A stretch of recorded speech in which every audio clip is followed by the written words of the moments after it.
Welcome, everyone.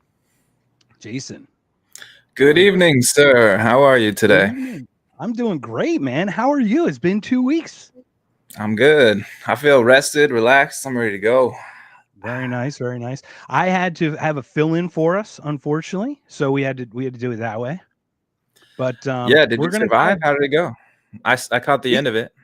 it went well. Joel's really good. I just never know what like Joel doesn't generally do the podcasting stuff. He's just a really smart guy. Mhm. So whenever we do podcasting, you never know how it's going to go, but it went great. So I love it. So welcome Good, everyone. good. Did you learn everything about Abraham Lincoln? We learned as much as we could. I learned that dude was kind of a prick. He was Yeah, not the coolest dude. he was a So big asshole. and William is already on here. William, welcome. Howdy y'all. And if Well, you I notice, am. What's up, brother? Jason, if you notice in the bottom right hand corner down that way, Oh, we we got the now chat have in the. chat Oh, I pulling love it. up.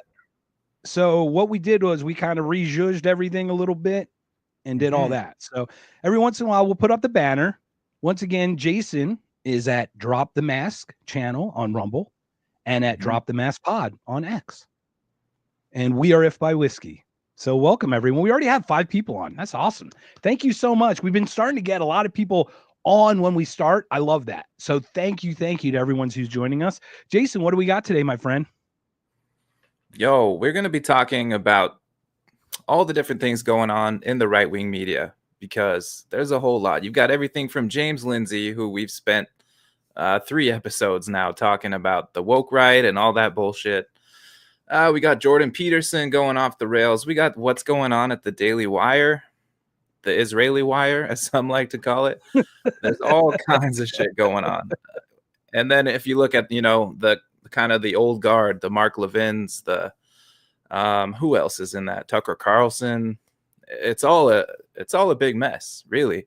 It's hard to know what's going on. And if I don't consider myself on the right, but if I were there and I still watch some of these guys to see what's going on, I'd be a little bit confused about what I'm supposed to think. So Yeah.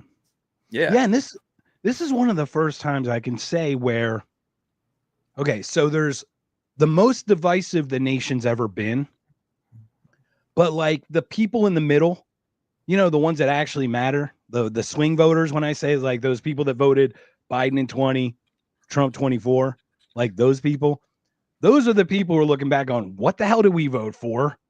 I can only imagine what they're saying. Now, on top of that is the regular MAGA people who are like, rah, rah, rah, rah, rah. They're like, why is Robert F. Kennedy in my camp? Like it's like both of those, you know what I mean? So like Yeah, once again, the Democrats pushed the left them and pushed all of them to this other group that's not really together. I mean, most that's of a us good do not point. agree with each other in this Yeah. new I MAGA think a movement. lot of people have been pushed from the left into the right camp, like people like RFK. Like you said, why are they Lindsay, here? We have almost I mean, nothing in Peterson's common. an intellect, even if he's conservative. But that's so the right might feel good about, oh, hey, all these people are joining our team, but it's creating this kind of chaos that's going on. People don't, there's not one unified thing if there ever was. But it seems to be fracturing, splintering more than normal. Totally, it's pretty crazy. So we got a bunch of clips. We're ready to start. I'm ready when you are. Ready to follow your lead, my friend. Yeah, I'm good. So let's see what's going on with Trump, I guess, first, right? There's been a Yeah. lot going on. He's got a big, beautiful bill that he's been pushing through the House and the Senate. Has it passed yet? I'm not sure. Do you I'm know? not. I don't know if it's past the Senate yet, but can you see it not? I mean, if it Yeah. got through the House, which had some pretty decent dissenters, right, in the Freedom Caucus and some other things, they gave him the It's concessions. So, a big, beautiful bill that promises to spend $1 trillion on the military. on the military, And of, remember? Oh God, no, and and oh, of course, you know who voted against it? Our friend Thomas Massey. our true American Thomas Massey. Thank you very much, sir. And the other thing too, do you recall literally when before he took office, he was talking a week before about having the military bill. And we're Mm-hmm. like, holy crap, that would save us $400 billion, and now he's increasing it 150 to go over $1 trillion. And none of the Doge cuts are in the bill. None of the things that they found. Hey, here's all this corruption. Here's all this waste. No, we're not going to cut it. And they're cheering that stuff. Doge is so awesome, bro. Yeah, it seems like Elon Musk is dropping out of the whatever he's doing, his role there. I don't really know. I've heard rumors that he's not really involved anymore. Yeah, I heard he's dropping out. This is what I think. I think he thought he could run it like he runs his companies. And government is an antithesis to companies, is antithesis to efficiency. It's an antithesis to liberty and freedom and all the things that make real corporations, like innovative corporations like SpaceX and Tesla, probably pretty great. You know what I mean? Yeah. Well, that's really interesting too, because I think Trump thought the same thing when he became president the first time. He thought he could actually go in and run the show like running a business.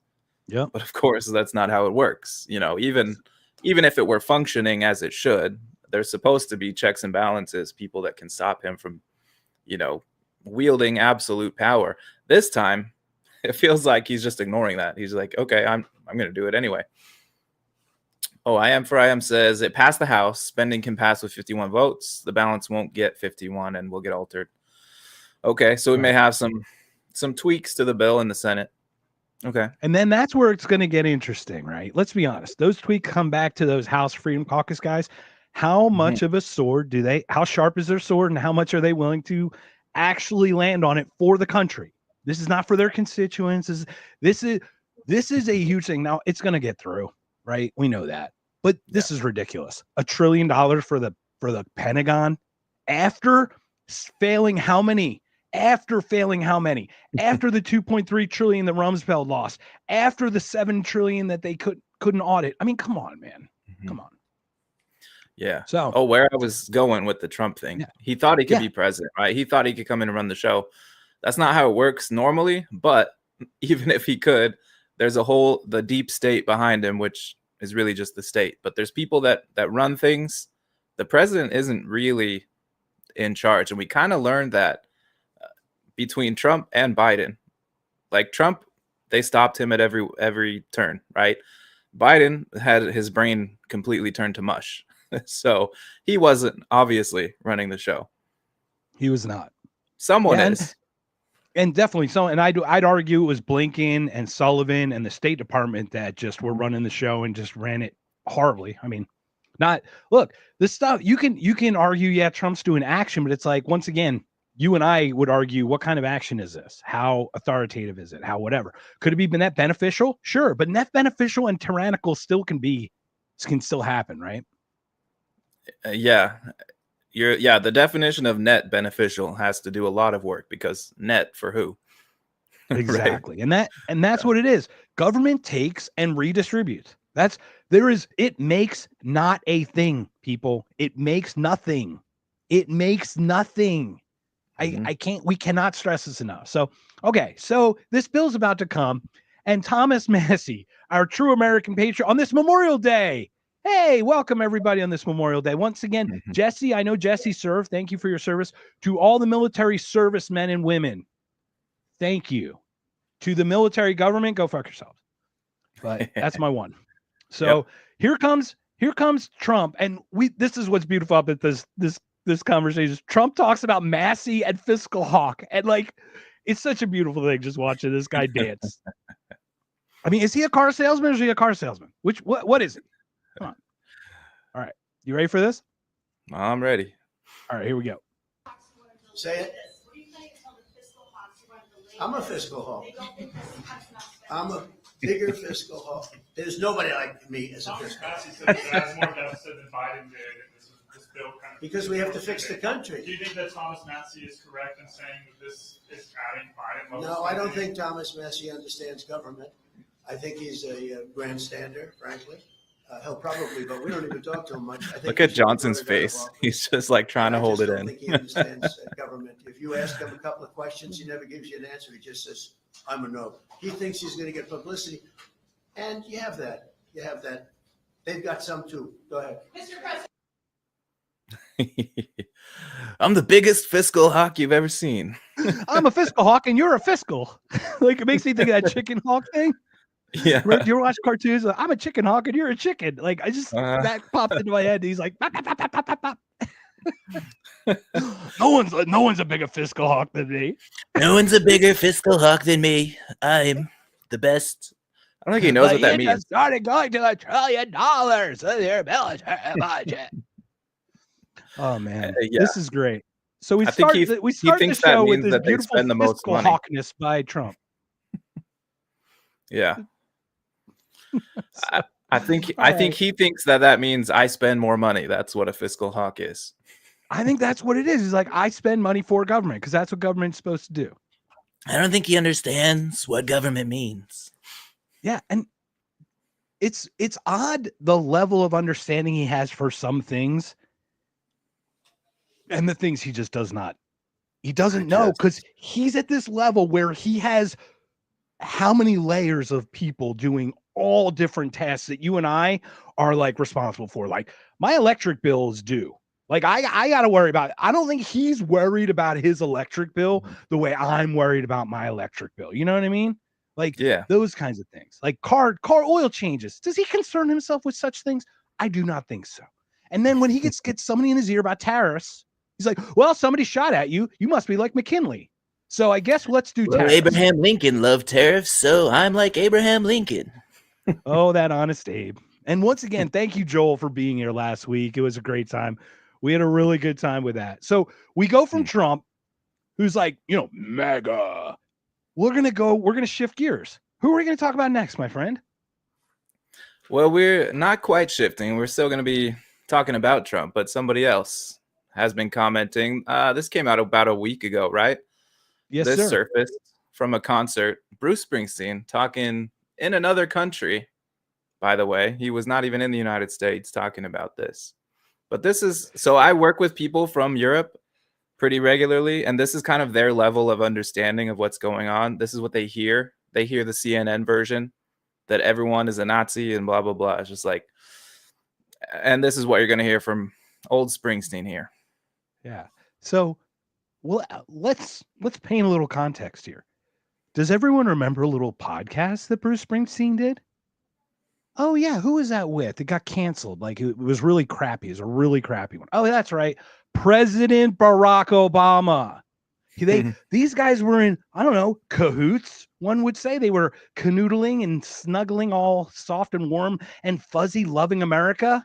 Oh yeah. Hey, Jason, do you know the email that the cabinet members that were selected for Obama, you know who that came from, right? Did you ever hear that story? Would you care to enlighten me? Yes, sir. I would love to enlighten you. So Obama gets an email saying, these are your cabinet members, from JP Morgan Chase. Oh, that's right. They're not the same. They're not two wings of the same bird. They're not evil, psychopathic, narcissistic pricks who want to rule everything. No, no, Bruce, your guy's nice. Your guy's cool. And our guy, or whoever's guy, it's not our guy, clearly, but the other guy is such the evil, right? Yeah. Well, let's hear what he says. Yeah. All right. Yeah. And if you want me to pause, just tell me when to pause. Go ahead. The mighty 8th Street Band is here tonight to call upon the righteous power of art, of music, of rock and roll in dangerous times. Dangerous times. In my home, Unprecedented. the America I love, the America I've written about, that has been a beacon of hope and liberty for 250 years, is currently in the hands of a corrupt, incompetent, and treasonous.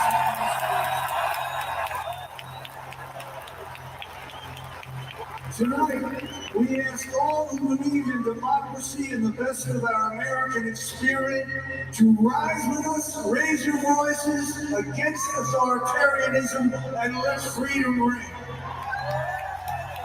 This is my neighbor's hope and dreams. Well. Raise your voices against authoritarianism. Let freedom ring, bro. In Manchester, England, by the way. And I'm sorry. Did you ever hear that Konstantin Kisin statistic about arrested for social media posts by any chance? No. I think it's some like in Russia, like 400 people or 600 people were arrested for social media posts. In England, it was like 4,000.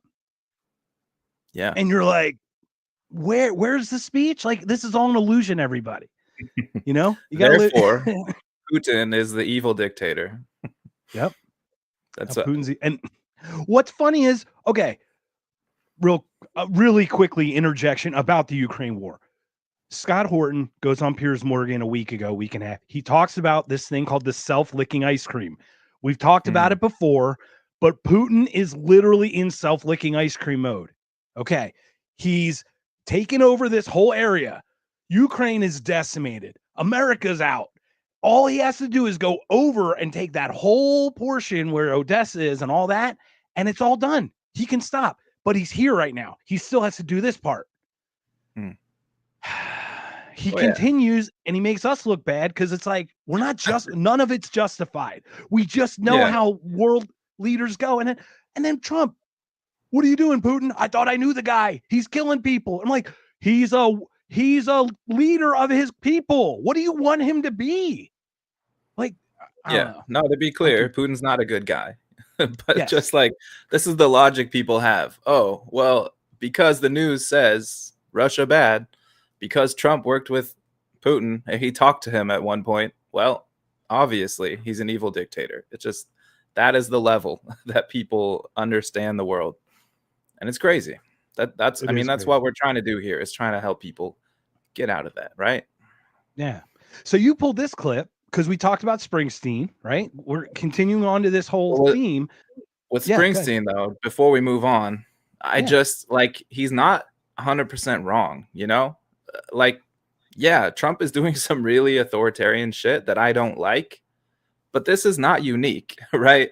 He's like, America's been a bastion of freedom and liberty for 250 years. Like, no, it has not. That's the psyop. The psyop is that America is this free country. We're not. We have our income stolen for a world empire. It's just, it is not what people think it is. And Trump might be bad.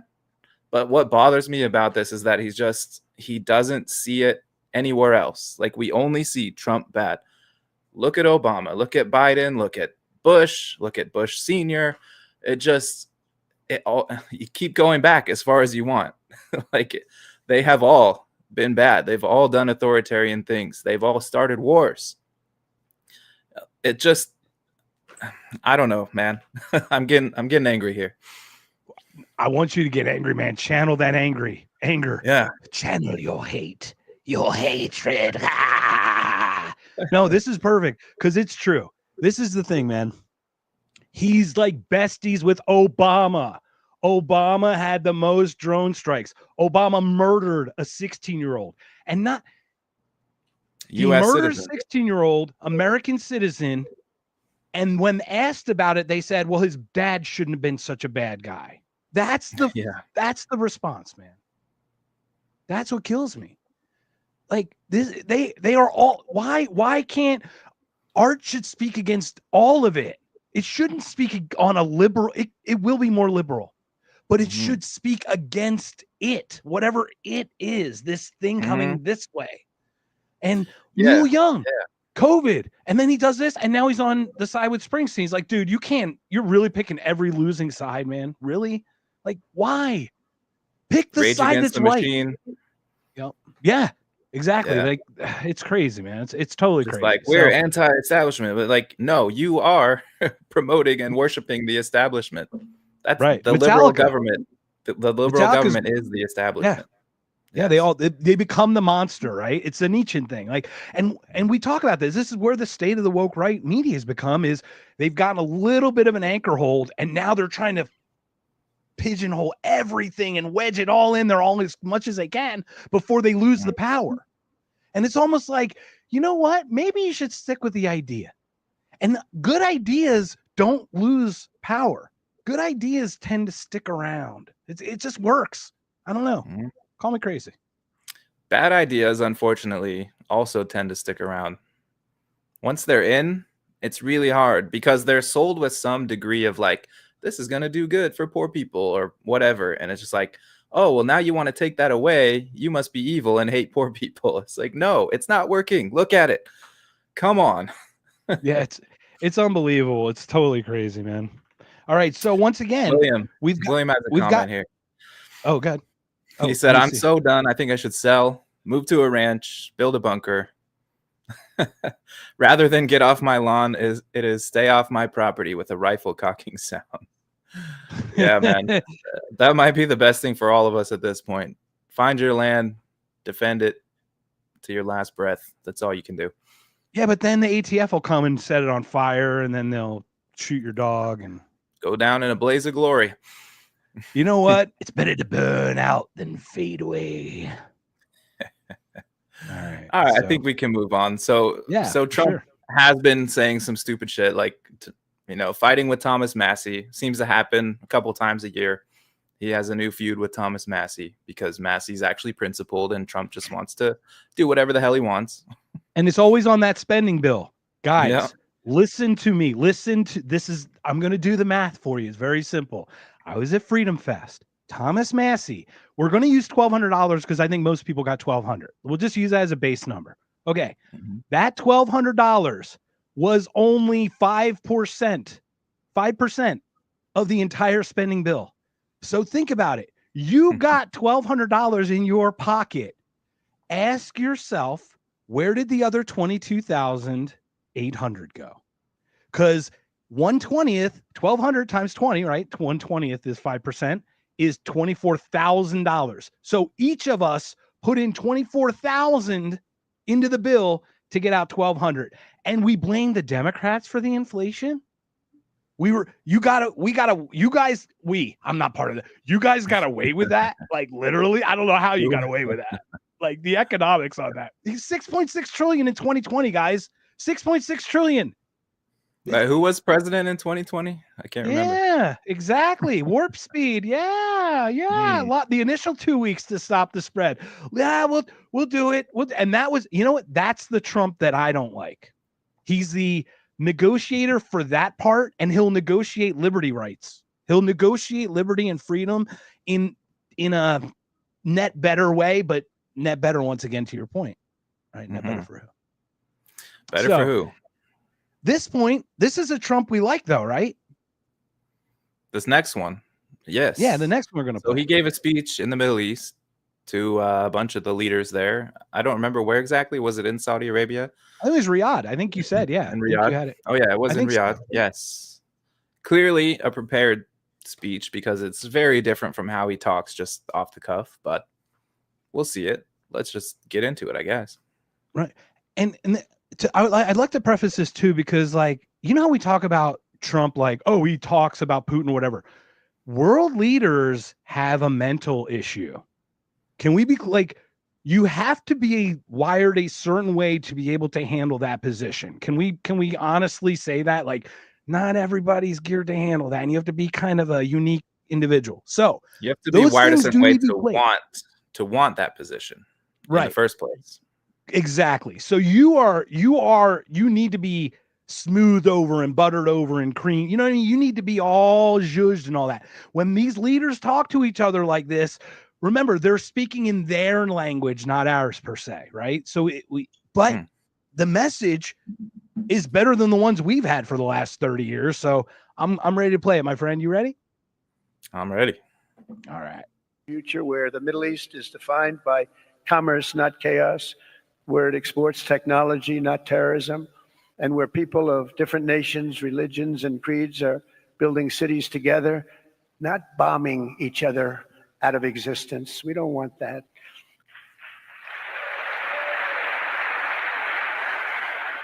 Then what's the $1 trillion budget for? And it's crucial for the wider world to note this great transformation has not come from Western interventionists or flying people in beautiful planes giving you lectures on how to live and how to govern your own affairs. No, the gleaming marvels of Riyadh and Abu Dhabi were not created by the so-called nation builders, neocons, or liberal nonprofits like those who spent trillions and trillions of dollars failing to develop Kabul, Baghdad, so many other cities. Instead, the birth of a modern Middle East has been brought by the people of the region themselves, the people that are right here, the people that have lived here all their lives, developing your own sovereign countries.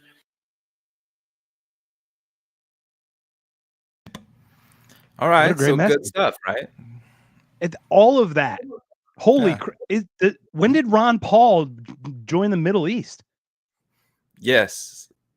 And for him to specifically call out neocons is a big deal that I don't think he understood what he was doing. I think he was just reading the teleprompter. But that's a big deal. Do you think neocon was in the teleprompter? Or you think he threw it? It sounded Yeah. like it was in there, but geez, man, that seems like a weird word for a speechwriter to put in there.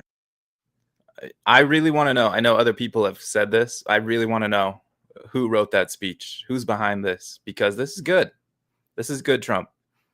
This is a good American message like this is just a good idea, right? We've gotten to this point, man.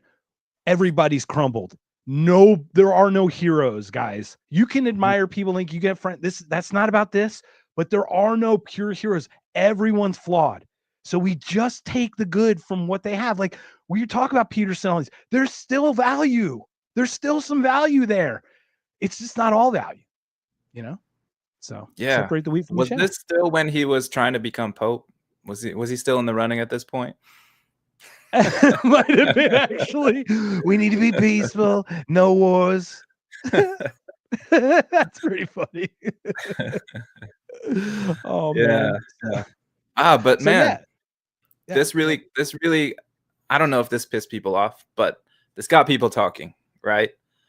The comment specifically about the neocons. Yeah, he said, yeah, we don't want you guys bombing each other, which is code for American bombing you. But we don't want that. We don't want you fighting each other anymore. You can build this on your own. You don't need us. We don't need to be nation building. And this is the doctrine of the neocons that's been happening for 50 plus years. I don't even know how long. But they've been wanting. In my best Ron Paul. Yeah. They're over here because we're over there. Yeah. Like that's literally what Trump just says. Like, guys, you guys got this. You guys have run your Middle East port. You guys got this, Ottoman Empire. Mm-hmm. Now I don't expect this to stick. I don't expect to hold him to this.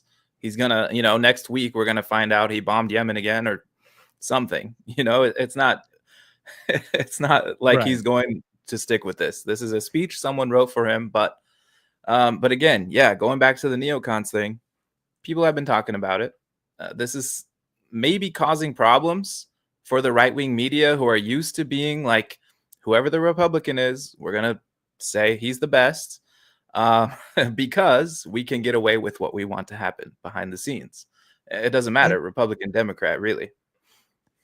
And little does he know, in the Twitter world, in the X-verse, whatever this is, Douglas Murray just got his ass handed to him, and he just wrote a book in 2005, literally titled Neoconservatism, Why We Need It.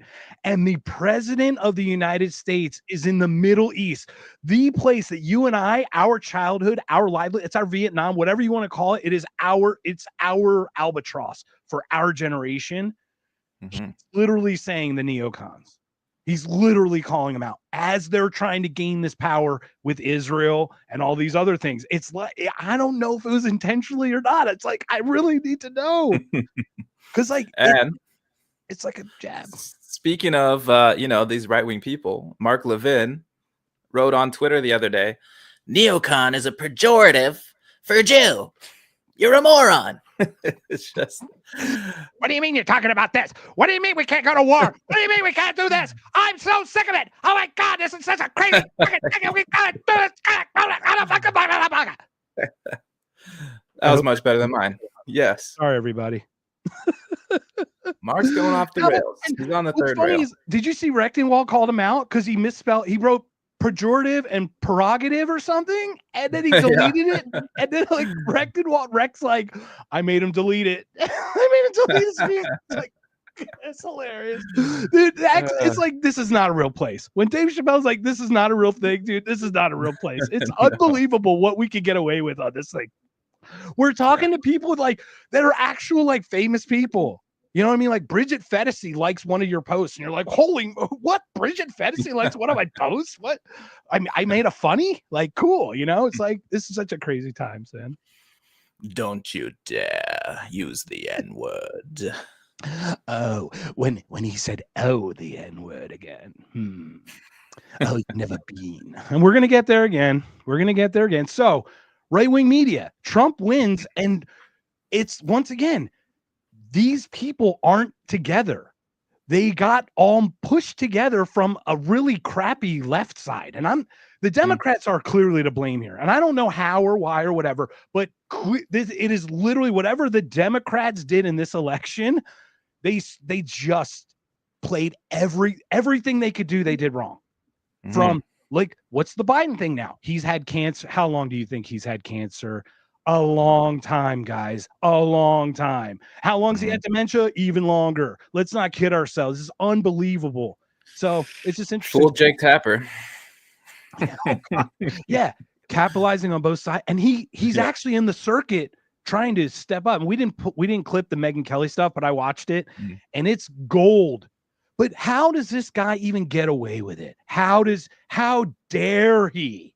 And what's funny is the other author, who probably is in it for real intense, is like, I got sucked in with Jake Tapper, who's like a total like prick, captured ass. I don't even know who the other guy is, but yeah. I don't know either, but watching him, he looks very uncomfortable trying to answer these questions, because like, he's not the one who was on the thing going, no, he's got a stutter and you're a racist. What a stutter and I'm a racist because he has dementia? That's my fault. White. Jake, I thought you couldn't be racist against white people. Yeah, whatever. I'm a Nazi, I guess. Whatever. See you, so William. CNN. Taking off. Oh, William, take care, man. We'll talk to you soon. And we've got 30 people on already, man. Thank you so much for joining us on a Memorial Day. I salute. I was not in the military, but I admire the people who served. I was also bamboozled. I did try to get into the military, so I can say that I was bushwhacked into believing Merca. To all the people who died and whose lives were ruined because your government lied to you, thank you. You are heroic still for believing in something and risking your life to fight for it. Honestly, like it's not your fault that your government lied to you and put you somewhere you should never have been. Humanity's heroic, 100%. Look, we can talk whatever we want about 42 Tillman, right? We can talk about Tillman all you want. That's a weird one, but the dude laid what, 3 million? I mean, the guy he followed what he felt was right. And you can't, I got to give him credit for that. So, yeah, we'll talk about war next time. So that'll be good. We can get into that stuff too. Yeah. We're in 2 weeks. We're going to talk about just war theory and all the things that Dave Smith was talking about with that Spence guy from West Point, because people aren't getting it. They just don't get what we're trying to tell them. Now that I think about it, that would have been a great topic for Memorial Day, but it would have been good. I don't think we would have been prepared enough. We're not that prepared. No, we were just clipping stuff. So what's interesting, Rogan, Tim Dillon goes on Rogan last week. And here's my best Tim Dillon. I don't know why, Joe, they don't let me come on here. I did a full hour with those guys and they don't want me to do it for an hour, and they wanted to clip it or something like, I don't know. I'm working on it. It's hard to do him, but so he goes on there and he's like, they're not going to show the hour. And Joe's like, what? He goes, they wanted to clip it. I'm like, no, put it out in its entirety or don't put it out at all. And oh my God, CNN did a mitzvah, ladies and gentlemen. They put it out. Good So watch it. Good on them. But we'll clip a little bit of it. Yeah. So the right wing media is really the topic for today. But just to contrast for you guys, we're going to look a little bit about the state of the left, because it's, as much as the right wing is fractured and splintered off into all different directions, the left is just completely dumbfounded at this point. They don't know what's going on. They don't seem to understand how any of this works, why they're lost, why they're down. why no one's paying attention to them anymore. They really don't seem to get it. They're trying to blame it on Joe Rogan. Oh, everybody just went over there. But they don't ask themselves why. They're just like, he's a racist and everyone's a racist. So fuck, that's it. Like, no, think a little bit deeper about it. There's more. There's obviously more to it. So we're going to look at this this Tim Dillon interview with CNN. We clipped a few things out of it just to see where the left is at, because it's really telling. And it really is. And this is where it's really telling for me is they just don't get it. Once again, we understand the turmoil in the right wing, but it's not really the right. It's just whatever not the Democrats were in this election. That's really what it is. It's so simple. People are like overanalyzing this like it's some movement or something. No. It's literally people just got fed up with the bullshit of the last 4 years. The normies got sick of it and they just went back to this thing. Like they went back to something else. That's what they did. That's what we do. Okay. So what the left just does not understand, they still come from power. They still only come from power. This is my left and right wing things that I think that whatever left and right. This is the thing. The left only believe in power. They don't believe in the competence. They only believe in the power and the corruption from the power. They don't believe in the competence that led the person into the power in the first place. The Republican side, they look at the competence and the power, but they never acknowledge the corruption that's caused from all that hard work that they put in. So like it's three legs and they're each missing one leg of the three to help it stand, right? And that's where I think that disconnect is with the left and the right. This woman, she got her prominence in the Charlottesville video, Vice. That's where we know her from. So I also recommend watching the Charlottesville video. Obviously, it's Vice. You'll know. Come on, very fine people, both sides. That one. But the way she talks about power, right? This lady also. Let me interject. Sorry to interrupt, but no, this please. Girl, the interviewer, I just like, is this really the talent that you can get on CNN? Like, how much are you paying her? Because she's just like I guess maybe they're trying to go for like a normal person.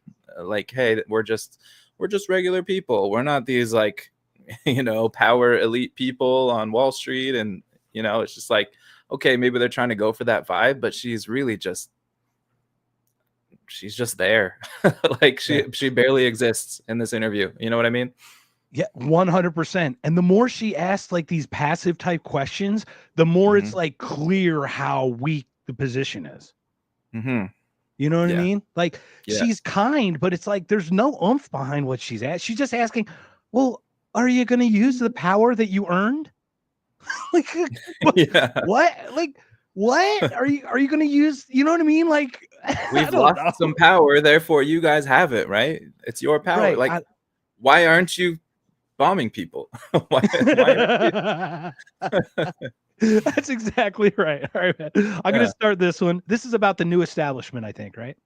All right. Do you feel like you're part of a new establishment that's being created?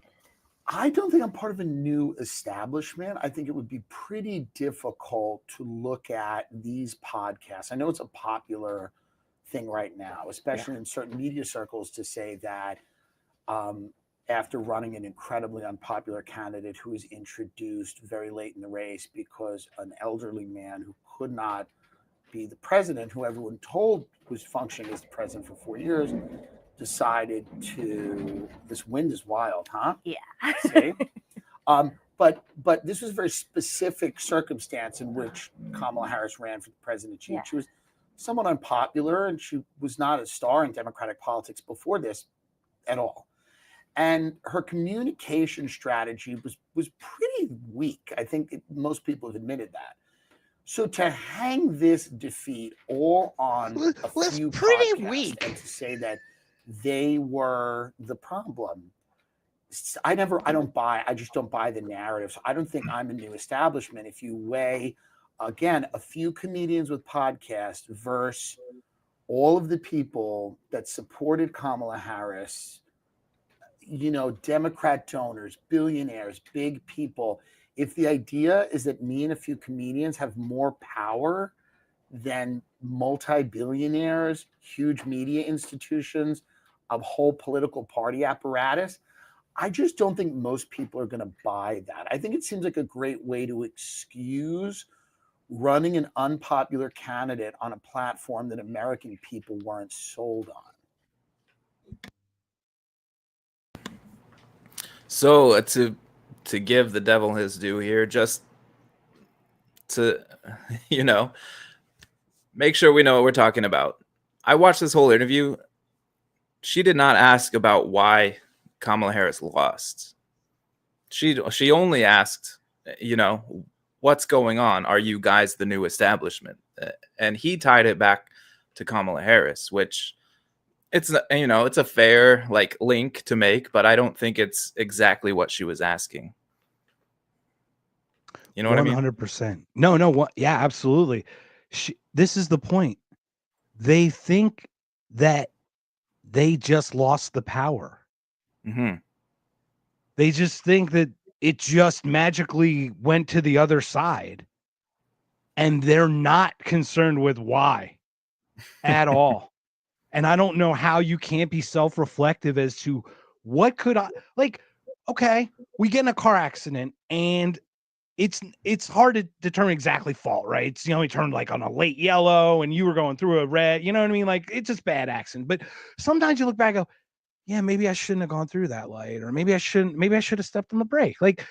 You do reflect, right? How much more could she have gotten out of him? Instead of making her look like an idiot, the way he he almost mansplained it instead of her asking it what did this side do wrong? And he would clearly say, you took a demented man who was unfit and you replaced him with a woman who was unelected. Mm-hmm. Just think about just those ramifications alone. Nothing about the politics or anything outside that. You're talking about an America where you had no choice about your side. So you tell me that you're going to pick the side where you had no choice on that side. It is so silly. And I think watching Tim Dillon's face is how do you not see this, lady? How are you so freaking stupid that you don't see what we're trying to show you?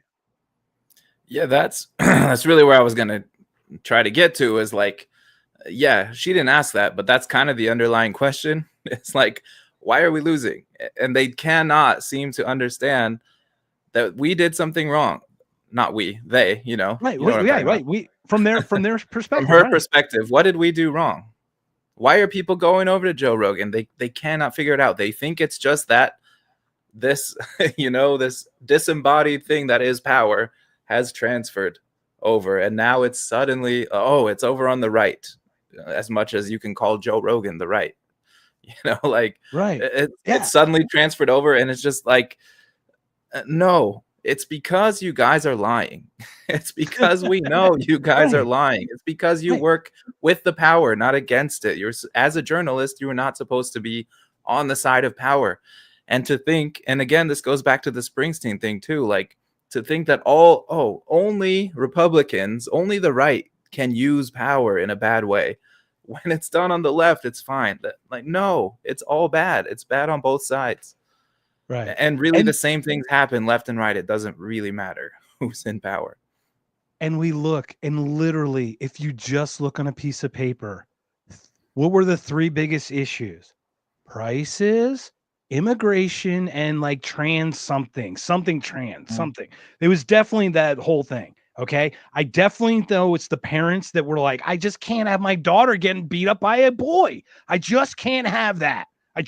That is unacceptable to me. This is my red line. This is my don't join NATO. This is my don't join NATO. That's really what I think it was. I really think it was almost a singular issue. And if it wasn't, they wouldn't have played that stupid commercial a gazillion. It was I think it was played 78% of the total airtime of all political commercials in certain areas. Now, I clearly think that did it because it just spat in the face of reality. Ideology is not reality. And these people are ideological. They're not realistic. It's just, it's a world that you're just, and it's funny because I watched her accept an Emmy for her Charlottesville thing or something. And it's watching the whole group of them together. You're oh, that's your friends. Those are the people you hang out with. I see how you can all see the same thing because no one fights you guys on any stupid bullshit you say. They're like, hi, Yeah, I'm a they get in the puppy bubble. today. Oh, Yeah. welcome, puppy. We're gonna bring you in. Go ahead and shit in the corner. Yeah, Like, they get in a okay. huge bubble. They don't live in reality. They don't have to worry about the gas prices because they make 6-7 figures salaries, depending on where you're at in the whole scheme of things. But it's just like they're not living in the same world. And to even ask this question of, are you guys the new establishment? It's like, no. We are fighting against the establishment. We do not want an establishment. That's the whole point.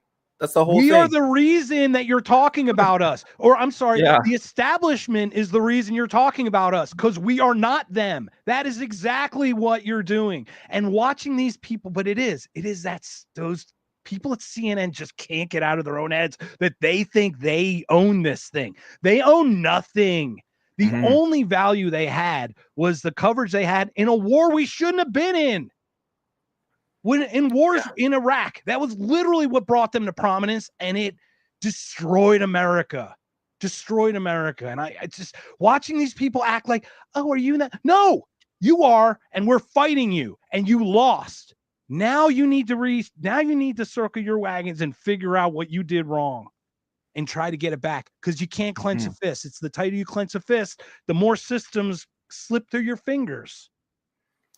Yeah, and honestly, like, just realistically, it wouldn't be that hard. You still are the establishment, to be real. Like, you have all the money behind you. You have the CIA, you have the government behind you.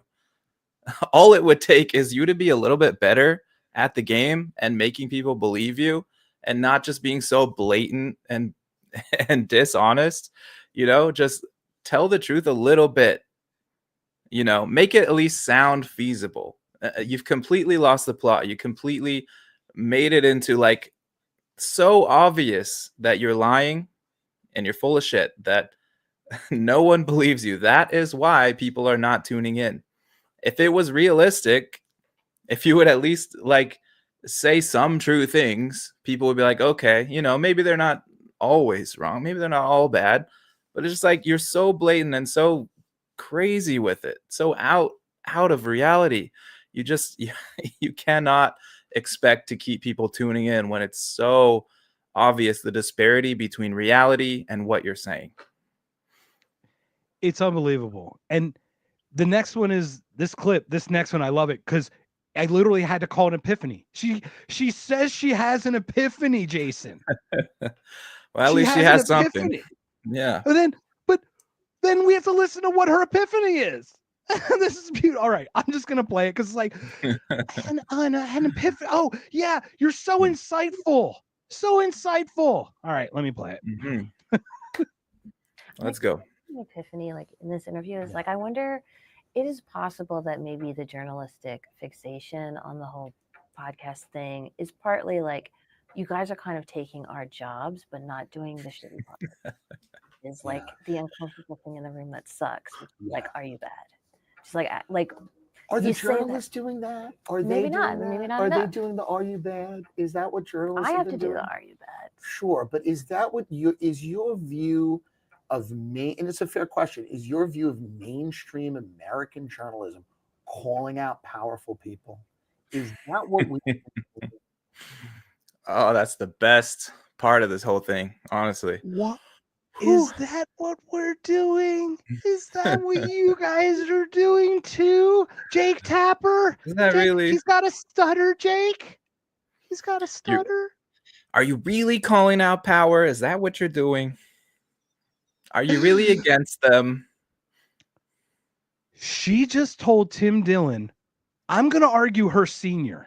And it doesn't matter. It's not an elders thing, okay? But I'm going to argue that that woman is younger than Tim Dillon. Would you agree with me? Yeah, I think. I think so. Yeah. But she talks about it like an epiphany is like, you're taking our job, but you're not doing the shitty parts. They're taking our gerbs. What do you mean take? No, we earned your freaking jobs. You wasted the credibility you had. We're at what, 21% credibility, something like that in journalism. 21 in America. And we're finding the Bernsteins and the Woodwards and all these people were psyops. They're all planted anyway. All of the news we were given was generated and cultivated to manufacture our consent time and through, whether it's for government or for a corporation, for whoever had who was paying the receipts at the top, whoever was making that pay. That's who calls the shot. Mm-hmm. This But we is didn't know exactly that. We thought we all were free here in some weird way. And it's not, we're still free, right? I'm sorry, I gotta just finish this out, but we're still free, but it's like we just gotta realize that they're trying to limit us, you know. I feel very Jordan Peterson with my fingers today. You do this, then you sound I very got intelligent. a I'm little weaving my trying to thoughts wedge it in. through the ether. Yeah, anyway, no, this is exactly what I was saying, though. It's like, if they were doing that work, right? Like, it does take work to go and find information, to report on it, to talk to people. So she's doing some work just to give her like the steel man position. They're doing work, and then podcasters come in and just talk about it, and they're better at it, so that they get more views, they get more money. Kind of makes sense. I get where she's coming from, but that's what I was saying is like, if you were just good at telling the truth and making sure you are actually standing up to power, standing up to abuses of power, especially, then you wouldn't have this problem. You wouldn't have so many podcasters having to do this. There's a reason that people have to do this, because you guys aren't telling the truth. Like I was saying, if you just went on the news and said what was real, you wouldn't have to have podcasters dissecting, looking at where your biases are and understanding, oh yeah, they're lying because of this. Right. 100%. And like, I love that. Is that what they're doing? Is that what? No. Which one? Who's doing the real work? Let's be honest. The guy who told Jake Tapper, no, just say he has a stutter. Like, don't look into it. Just say he has a stutter. Or the guy who actually is the guy who knows, or he knows it and who does more work? Actively suppressing the information to get to your means. Yeah. That's the worst. You're actively suppressing knowledge that everyone should have. And I'd love for you to answer this one, Jason. We got Zach in the house. Yeah, the guy who has been in government for 50 years and never once had a stutter the whole time, but suddenly developed one. Yeah. Right. And dementia on top. It's it was a stutter. Right. Right. Anyway, Zach says, how do you perceive we fix the outlook on media coverage, both old legacy and new legacy, to actually report on news rather than create narratives? You can't. That's my easy answer. You can't. Everyone has a bias. A narrative. You and I are doing it right now. Even though the narrative is like truth, liberty, freedom, it's still a narrative. We're all doing it. Yeah. We all have a story to share. I just go back to like, don't be so obvious that you're not telling the truth. Then people will tune you out, If you can build a story, that's what we all do, right? We're building a narrative. We're building a story. We're trying to tell from our perspective what we see going on. That's normal. That's what everyone does. We expect that. It's when we can so obviously see that the media is lying to us, that they're like you said, actively suppressing real information. That's when it's over. It's over. Okay. Yeah. So you're never going to get 100% unbiased coverage of anything. It's just impossible as humans. Now, I think that Elle Reeve, I think that's her name. I do think that Elle Reeve could consider herself a journalist. She could be like Luke Rukowski on the left. Okay. And I mean, Luke Rukowski's on the left. I mean, Tim Pool came from the left, Occupy. Journalism is like because it's a liberty thing, right? It's more of a liberty, free press, like speech thing. So it is a little bit leftist, but it's more just liberty, right? It's just free. But like, it's real classical liberal, like real sure. Not 1990s liberal. She may not be a captured corporate asset. She's biased in her bubble, and that's what they tell her. But she's also listening to the trickle down from only those sources, also. So there's a danger there too. Like, how many times do you see me send you a DM or something throughout the day? It's like, I'm forcing myself to watch another one of these shows with somebody I disagree with because I have to I need to hear if there's something there, because there might be one nugget. Once again, like, we're fighting our own ideas too, right? That's the constant reflection that you and I talk about. And this person, no, you just took the power. So what are you going to do with it now, huh? What are you going to do with it? You just took our power and you didn't do anything? You're being irresponsible and shitty with it? So, Mhm. welcome to the EIB Excellence in Broadcasting. Rush Limbaugh here, ditto heads. We're going to go to the next clip because I got to push it along here because I'm talking way too much. Yeah, let's keep it going. Yeah. All right. So what do we But got you're here? right. We got I do give her some credit for actually sitting down with Tim Dillon and talking to him and listening and putting the whole interview out. Credit for that. I don't see him with Aaron Burnett. I don't see him with, you know what I mean, with Caitlin Collins or any of the other hard-hitting CNN journalists. Like, I could imagine this is probably, they're like, I can't talk to Tim Dillon. I can't talk to Tim. I can't. There's no way I could. No, I'm not going to do that. And then this girl goes, sure. So you know what? A lot of credit for that. A lot of credit. So here's the comparison she makes. Well, Tim does well in the way of one able to carry an audience along many, many hours solo. Sure. And then, but two, he really did drive opinion. I think he did for sure. Yeah. Well, but I think it wasn't said that wasn't said in like probably in a complimentary way from your this friends. Was not a hater. This was not a hater. This was not a hater. Okay. But yeah. Do you see or hope for some parallels with Limbaugh in that way? In the one, No, I like you can do the solo hours. Do you hope to drive opinion? I hope to make a good show that's interesting. I mean, that's all I'm trying to do. If my show is interesting and entertaining, then it's worth someone listening to for an hour. I mean, this idea of like driving opinion, I call out things I think are crazy. If people agree with me, great. But there's a lot of people that don't agree with me that go, but it's an interesting or funny show. So as long as you're listening, I don't care if you agree with me or not. I think Limbaugh cared, or at least it was a little different. If you disagree with me, I don't care as long as you find the show interesting or funny enough to listen. Okay. I think that's the main difference. That's fair. She can't get out of her way. She just can't get out of her way. Like, is it just a block? Like, are you trying to control the narrative? Are you trying to use your power and wield it for your evil intentions? Are you taking our power that you didn't justfully earn, that you didn't even get in any real way, that somehow we got, that you didn't get, that you didn't deserve, that we earned, that you didn't get it, that you should have it, that you're using it? What are you going to do with that thing? Are you going to whip it out? Are you going to whip it out now? I mean, I'm lost, man. Help me it just doesn't get through. It does not. She found about 20 different ways to ask the same question over and over in this interview. And you're right, man. It's just like, wait, you guys have this power and you're not using it for evil? Like, what? I don't understand. As Tim Dillon is not trying to persuade people to take any action, right? He comments on the stuff that's going on, and obviously he has his opinions about it and everything, but he's just saying like, hey, this is bullshit, right? He's pointing out the absurdity of the situation. He's not running cover for evil people. And that's really the big difference. You know, that's the big difference between the mainstream media, as it were, or Tim Dillon, the podcaster crew that they're all upset about.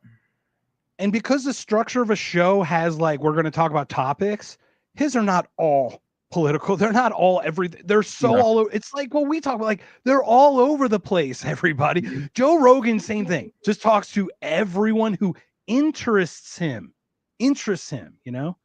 So we gotta shout out. Oh, the N-word. Happy Memorial Day, you neocons.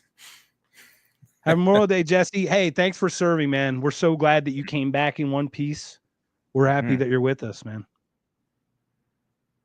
So indeed. Neocons. Hey, I was right. I called it. All right. So do you want to work on the transition on the pivot? Because it's a hard pivot where we're going to next, man. So we've seen what's going on to the left. I feel like this is pretty emblematic. They're reeling. They don't understand what's going on. They're really trying to grapple with the big loss. Trump took all the swing states. He took the super, I don't know if it's a super majority, but he took a very large portion of the electoral vote in 2024. So and won the popular vote as a Republican. Like, and that won the popular vote. That is a hard, right. And especially coming out when you saw 2020's numbers. I know And they're I didn't suspect on vote, top of so it. I'm confused. I'm questioning Right. these numbers, but It makes you even right. I think what's weird is it could be legit, and just this is how crazy we are. The simulation hit chaos mode. They just switched it on, man. So, obviously right. Russia interfered with this election. Personally, we are far too looking for changes in the election, please. We cannot help the Americans from having them hurt themselves from the Ukraines. Yes. So anyway, we've seen what's going on the left. Now we get back to the right, because like I said, there's Peterson, there's Daily Wire, there's what else? James Lindsay, Dave Rubin, and Dave Rubin, so Orrin it's Noel McIntyre. They're all Shapiro over the place. Peterson. Yeah. Right. You got Noel Shapiro Peterson from the Daily Wire. You've Matt got Matt Walsh from the Daily Wire. You've got, and that's the biggest one, but then you've got these other James Lindsay's jumping in, and then you've got Dave Rubin, which is like an answer. I don't know what Dave Rubin is. You know what he's not? I know what he's not. He's not a comedian. That's what I do know. He's not. Yeah. So Peterson, after his conversation with James Lindsay, which I think was one of the most ridiculous interviews I've ever seen. If you go watch it, and there is like maybe 5% of it is actually making sense. The rest is complete nonsense. And it's like they're both trying to outcompete each other to how much nonsense they can get by without the other one questioning it. It's really weird. How much intellect can they shove into a box? They shove 10 pounds of intellect into a 5-pound sentence. Only intellectuals can do that type of thing. Well, you know, the postmodern negative communist post-Nazi modern architect. You're like, what, dude? Can we just use words English, please? Well, the morning star, obviously. You wake up. Whoa. And then you're woke. No, but what do you do when the morning star comes, Jason? What do you do? You wake up. What? Woke. Whoa. Oh my God. Woke. Oh my God. Yeah. Woke. But so right, Lindsay and Matt Walsh were beefing after that, right? And so Peterson, who also works at the Daily Wire with Walsh, they're talking to each other, and that's where we get into this. I'm going to take a half a step back because I am going to share something of the tactics of the media. Okay, there is a power struggle always going on in media, and the momentum did definitely shift to a Daily Wirean kind of perspective. A little more. Okay. Definitely should look. Matt Walsh says, "Am I racist?" And what is a woman? They are just highly entertaining. That you can get Robin DiAngelo to take money out of her pocket and physically give him, the guy, money, his producer. It was like, wow. Like, I mean, it just speaks to how so once again, just because Lindsay figured out the rape culture thing. Once again, these people, just because they figured these things out doesn't mean they're correct or their ideology is correct either. Just because they can expose the incorrectness of others. Does that make sense? Doesn't make theirs correct. Just because they see the silliness in others. Right. Yeah. Very much okay, so. You were muted. My bad. So I was. So anyway, so we do have this thing, and this is where it takes over. And like, I've watched Peterson, and this is what I think it is. Peterson is he got on with Murray and Lindsay. They are circling the wagons. I'm telling you, this is a Zionist Israel movement. They cannot lose anyone else. They are shaking. They're like, please, Lindsay, don't leave us. No, Matt, no, Lindsay. Oh, we can't have Lindsay and Walsh arguing. Those are the two bookends of our Zionist agenda. Like, because they literally are. Lindsay's not a right one. Lindsay's a lefty. Lindsay's a professor. Well, if he's even that. So those are the things. These things are concerted efforts, guys, to get you to think a certain way. So just take a step back and just listen to what they're telling you. Don't get sucked into the way they're, Matt Walsh got a beautiful voice, and Peterson's, Kermit brings back a lot of memories from growing up. But it's still, what are you talking about? All right, so I'm going to shut up now. Anything else before I just got to clean your room? Oh, lobsters. All right, anything else before I hit play on this? Oh no. I want to talk to you a little bit about the Daily Wire too, because since we're both part of it, because I'm struggling in a sense with trying to figure out exactly what the proper role is of our style of communication on the political side, given the new political reality in the United States. I've been trying to puzzle out since Trump took office exactly what the role of the kind of more political commentary that I was doing on my podcast now is. Because, as you know, and like you, I've been a fervent adversary of the woke, cancel culture, progressive, Marxist, resentful, race-baiting mob for 10 years. Like, what do you think the crucial issues are for conservative commentators like yourself, and maybe even more broadly for the Daily Wire? And like, where's your interest gravitating with regards to what kind of issues you want to focus on and comment on? I had to share this because there was literally three separate parts of that interview where he's trying to dance of how do we make you believe in what we want you to believe? What's our role to tell you what to do, what to think, how to be? Like, do you hear the way he was freaking dancing around? Three different ways he asked it. He did the exact same thing with Joe Rogan, right? As soon as the Murray Smith debate happened on Joe Rogan, Peterson was there within the week. Within the week, Joe Rogan. Well, how do you actually decide? Who do you have on your interviews? And now he's doing the same thing. Why do you put the guardrails on, Joe? Well, now that you're so big, I gotta think how you parse out the wheat from the chaff. And dude, he talks about freaking UFOs and alien abductions and like, come on, man. It's Joe Rogan, for God's sakes. What makes him great is just that he's just Joe. Mm-hmm. That's the thing. You guys are not human. Reptiles aren't human. Hillary is not a human being. They do not. There's no way that Kamala is a normal human being. I have never seen someone She's a lizard for sure. Horribly like that in public. I've never seen someone be so bad in public. I've just it is and as a public figure. Like, there's no way. These people are lizard people. There's something wrong. Yeah, she's a big time lizard. Yeah. What do you so if you're just like, if you don't know anything about this, if you haven't seen anything before, you could easily think this was a very innocent line of questioning. Like, hey, what should we talk about? What should we be focused on as conservatives at the Daily Wire? What do we do here? It could be innocent, but it feels more like they're getting to something specific that we were talking about. It's just like, how do we put the guardrails on? Oh, what do we talk about? Should we really talk about Israel? I don't know. It's so diversionary because we're going to get into what Matt Walsh says are the biggest issues facing us. Dude, we beat it with that last election. I literally just told you that trans thing has no, it's not that the fight doesn't continue in some weird way, but it's lost. The trans issue is lost. It's been lost globally, and it's been lost in America by vote and by everyone. Any parent is just not interested in this shit anymore. They're just not. But how then he goes to these things? Is this the one? Is this the clip? Okay. This is where this is the one. Now listen to what he blames on the resultant thing.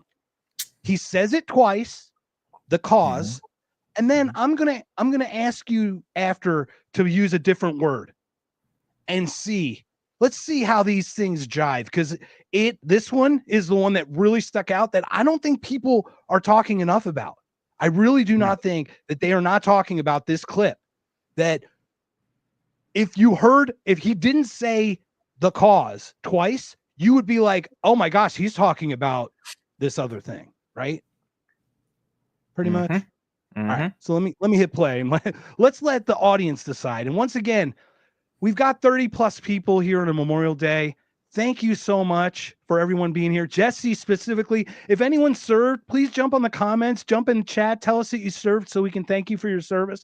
We are so grateful that you believed in something and put your literal life and your everything on the line for a period of time, put your life on hold to serve a country. It is admirable. It's absolutely admirable. And we can't thank you enough, regardless what our feelings are about the government itself. But let me hit this. Listen, guys, to what they say. It's just so, oh God, it's so frustrating. Even conservatives have this idea that that feminism started out as a wonderful thing and then it went off the rails at some point. And my answer to that has always been, before you even do any research into the history of feminism, which you should, you have to ask yourself a question, which is, okay, if a movement can go off the rails in a matter of decades, to the extent that it goes from something quote unquote good to, before you know it, it's justifying the mass slaughter of infants.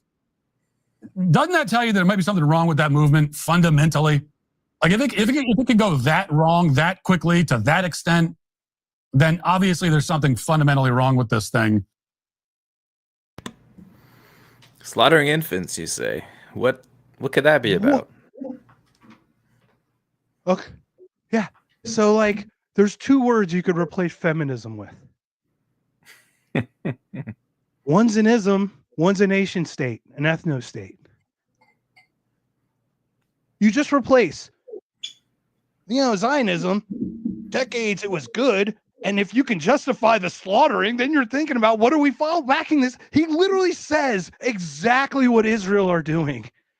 And he attributes that to feminism in March or May of 2025, after the election, after the vote, after the Reformation or whatever.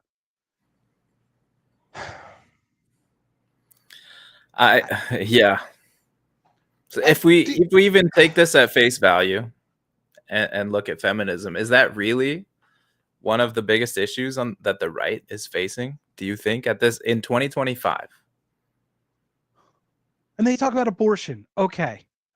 I don't know the numbers on how many people are aborted in a year, but I don't think once they're born, you shouldn't bury them under tons of rubble either.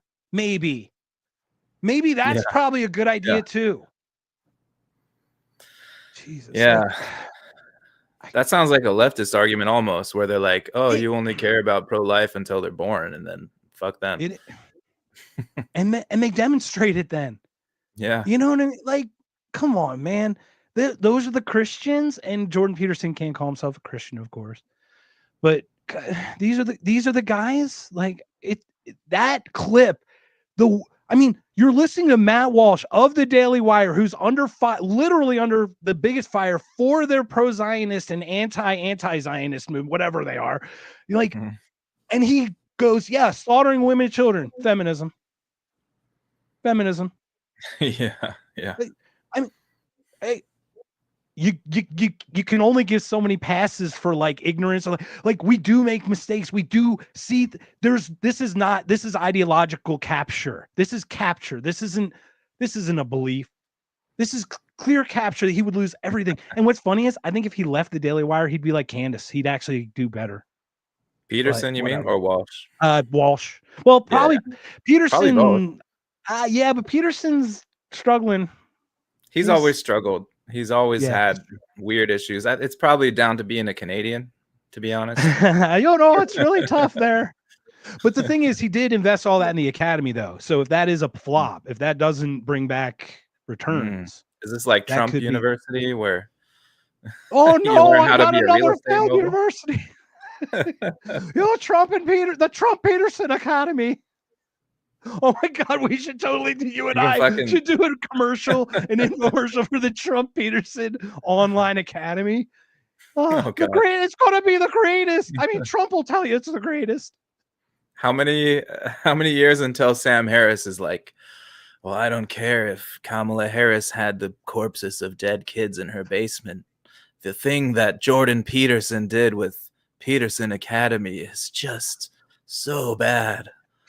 It was online. It was online. It could reach so many people. It could reach almost the entire internet until Google shut it down. I mean, think of if people actually logged on and if people learned what he knew, then it would be really dangerous. God, that's We've gonna lost, happen. like everybody's lost, We man. just predicted the future. I can only hope that you and I get to any level of coolness that we both lose it. That's Can gonna we hope happen, for man. that? Oh yeah, Because like it's gonna happen. Because like we're not even close to that, and I feel like I've already lost it. You know, All right. Lost our So what do we minds, got that's next? for sure. Let's keep going. There's we some got more one more. issues that Walsh is talking about. All right, I'm gonna hit it. Yep. Big things like protecting the family. You know, what are the institution of the family? What are the forces that are destroying marriages or convincing people to not get married in the first place? The birth rate is declining. We still have millions of babies being killed by abortion every year. So what are the, you know, that's a battlefield. Now, it's always been a battlefield, but I think that there's even an even greater focus on that. What are the forces that are driving that? You know, again, I go back to like, is this really the right's big issue right now? You know, they're supposed to be like a limited government, fiscal responsibility, all this stuff, and they're talking about abortion and family stuff. Like, I get it's important.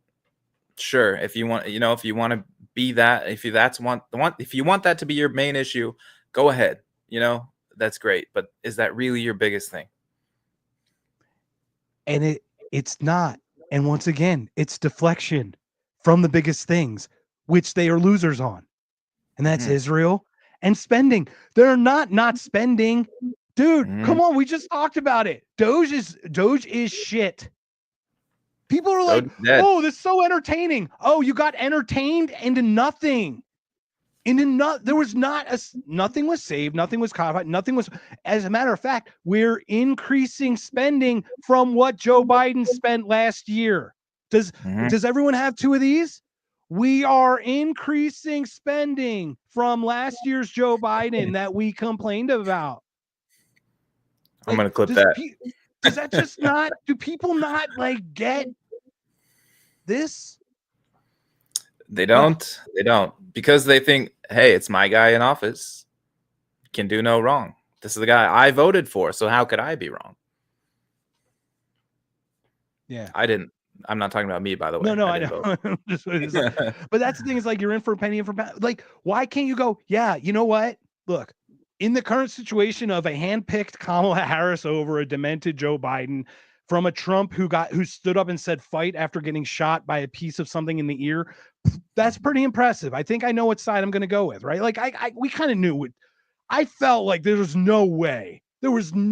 I could not see a situation that Kamala was going to win. Did you have any? I was so odd. I was scarily calm about it. I was like, there's just not. It just can't. It just can't. And it didn't even come close, to be honest. And so glad that happened. But like, the fever did break everybody. But now we're just spending more, and now you're defending it. You know, Larkin Rose is a good guy to listen to. Hopefully he'll be at Freedom Fest. I met his wife at Freedom Fest last year. By the way, she's a singer. Holy mackerel. Saw her at karaoke. Crushed it. Anyway. So welcome, everyone. Thane is on. Thane, welcome, sir. Hey, buddy. So what's going on? on? We get to the next what's one? going on? Yeah, one thing, the declining birth rate, that's a big thing on the right too. What do you think about that? Is that a problem? Is that a real issue? It's an issue for a capitalist society that's hinged upon increasing population, which is what we're hinged upon. I would not call that capitalist, just to be. Oh, sorry. On the way the Ponzi scheme, right? Of the way the Ponzi scheme of economics is set up. Sorry. And taxes. Yes. Yes. The way the Ponzi scheme of economics is set up, I would argue that. What are your thoughts on it? Yeah, I agree.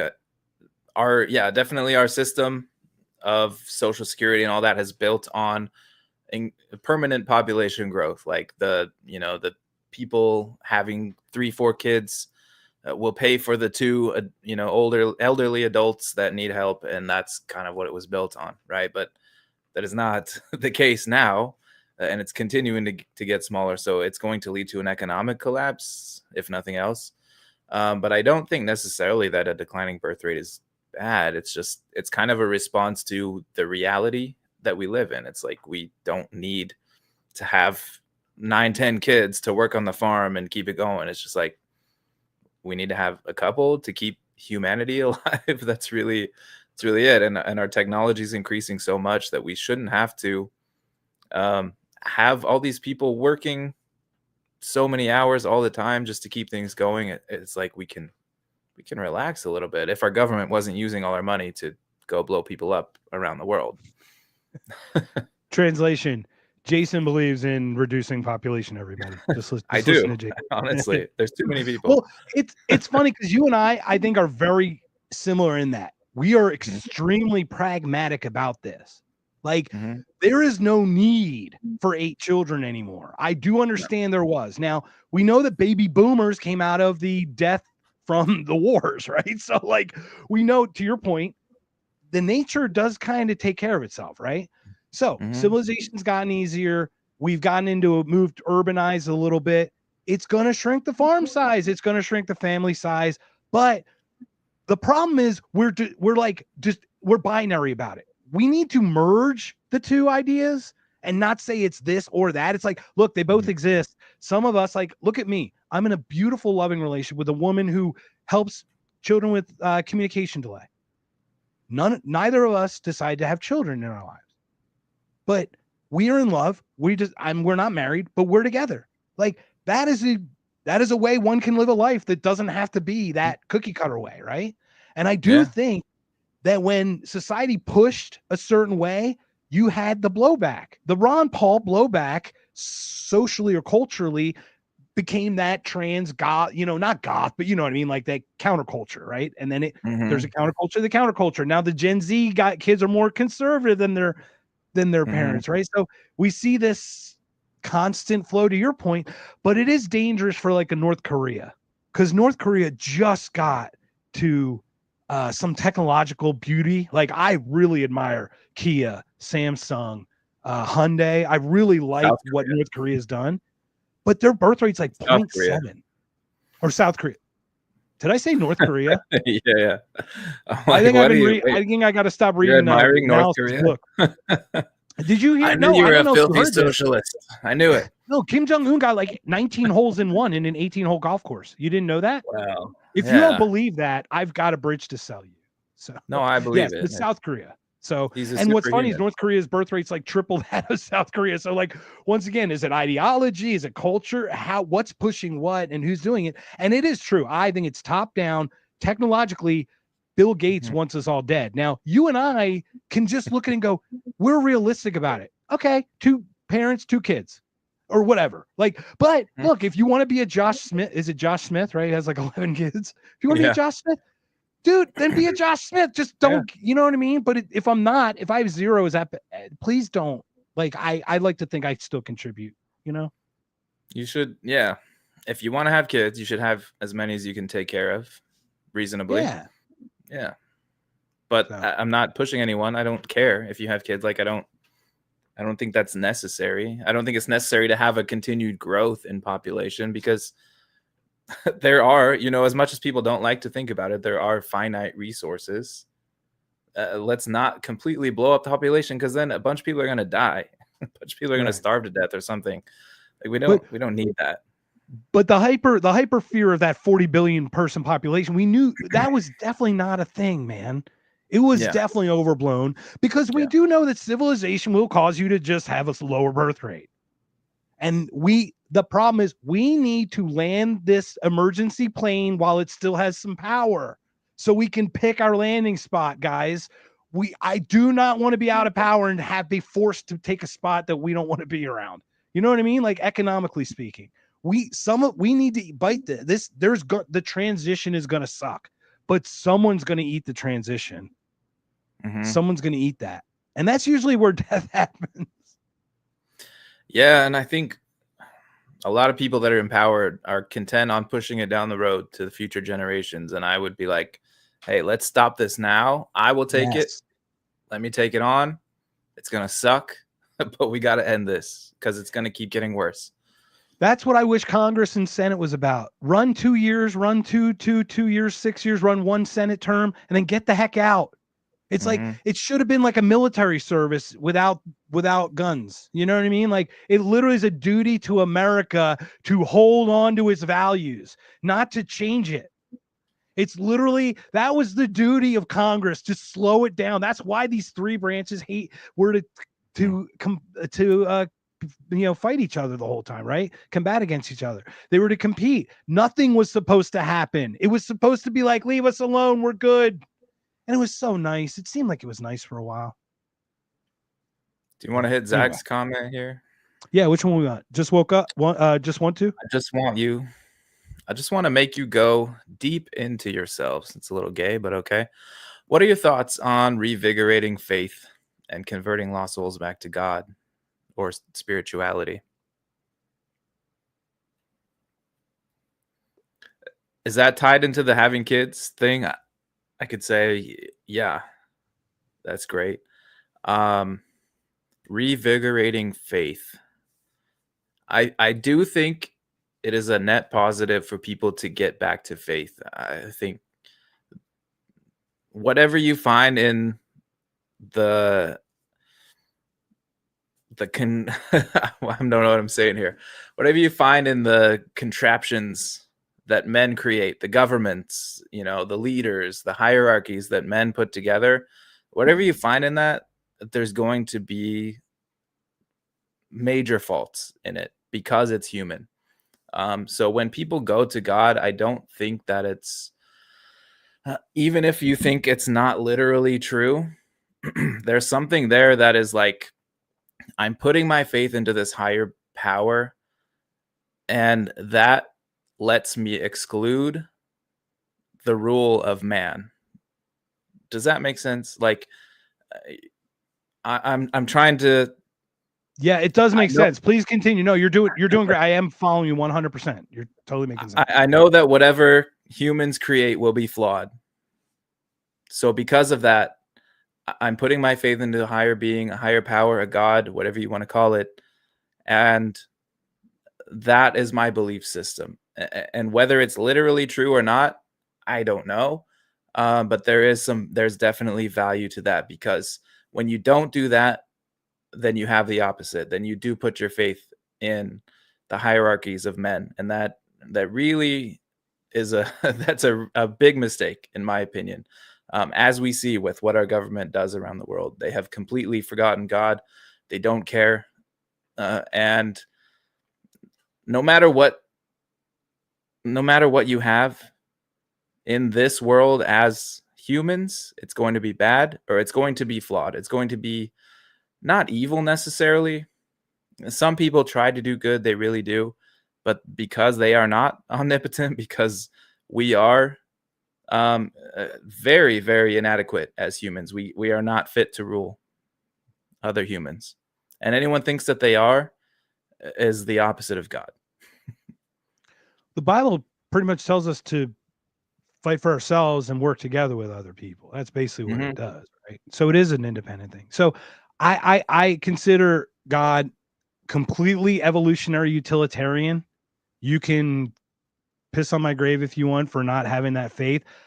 I've shared experiences that I've had. I do have a weird belief of what happened, but dude, I can't, like I shared with you. So like, I don't think we're on base reality. I think we're in multiple versions of realities down the road. I think base reality did not have a consciousness. I think it emerged with the first reality. And once it became an emergent property, it then commanded the result of the next iterations of the realities that we iterated. I know that sounds super crazy. I don't have a way to explain it, but it doesn't negate God. What God to me is, it's utilitarian in the fact that purpose, meaning, you must clean your room. There's protecting of the lesser, the weak, the children and the women. These are all evolutionary things that made total sense. I've always come from that side. Experiencing what I've experienced, I know there's a spiritual aspect to it, but it's like energy. Can we call it this deity thing? A theist, a deist? What is it, right? Like, atheists, it's not just they're against God. Like theism is like that there's a God that like makes things happen. The deist God is like a watcher, for example, right? Like, I don't know of that, but I do understand that blaming God for fumbling the football on the 1 yard line and losing the national championship game doesn't have utility. But thanking God for the food that's on this plate, hoping that tomorrow will be the same thing, because gratefulness and grace, those things, appreciation, those are actual meaningful. Those come out of those religions. So I think we should have a podcast about that. We probably should do one. Yeah, practicing gratitude for sure is a huge thing. Again, whoever you are grateful to, it just being the fact that you are grateful shifts your mind and puts you in a better place. I think that's really true. And I know I fumbled through that explanation of what I think about the whole God thing, but it's like, no, you cleared it up, man. I know we put you on the spot. We put you on the spot for sure. It was really off the cuff. So I would like to do something about that, because I think it would be worthwhile. But I'm down, because like once again, I've run the gamut of my faith. Like, I'm not gonna lie, like I don't have, I would say, just like politically homeless, I'm pretty much faith homeless. Like, I don't, there's no, like you said, I don't think that a simulation or multiverse type thing would negate God. It doesn't mean that it's not God. It's kind of just a way of understanding whatever that is, whoever created it. I will answer this very quickly. So the base reality into multiverses, into the next reality, it actually was the universal consciousness that emerged from the base reality itself. So real quick, single-celled organisms become multi-celled become this, they become neurons become this, then become conscious. Different levels of consciousness, aware that you're aware that you're aware that you're aware. Those ones where you can think down the road. There's ones where you just know that you exist, whatever, all those. Okay. Then there is a global consciousness that arises from that. And I do think one of our worlds had that. Globalists. Globalist. But there's a consciousness that arises globally. And you've seen measures of movement.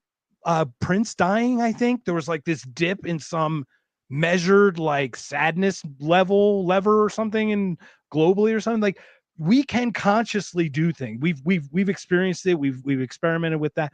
So once it came universe, like our global, there were multiple worlds that had that. This, all the different universe. Those are the aliens. Remember, it's just older than us. Like, it's just like, give us another 1,000 years. We could do it in another 100 years. 1,000 would be ridiculous, right? Like, it's if we don't blow ourselves up. So we got to that point, and then those then became a universal. It got to the point where each of those consciousness became a universal thing. And the first one may have been a smaller, and then this just expanded from that. And if you look at the fractal, the way the fractals in the nature, the spider web of the universe, it's oddly structured, man. It's got a structure. The other one is consciousness is the foundation, and it's like the Higgs field. It's something that exists, and you pass through it, and that's what makes it be. So we made the next one, or whatever it did. So that, long story short. Mind blown. Really what I was trying to say is, like, placing all the human hierarchies subjugated under a higher power that is perfect or superhuman in some way. I think there's value to that for sure. There's value in hierarchy too. Peterson talks about it. Look, we do have to organize, like, do I take out the trash first, or do I wash the car first, or do I fix the roof that's leaking, or do I, right? Like, we have to prioritize, and that's prioritization is life. That's hierarchy. So it all mixes in. It all mixes in together like that. All right. So do we want to skip Walsh and get to Buck?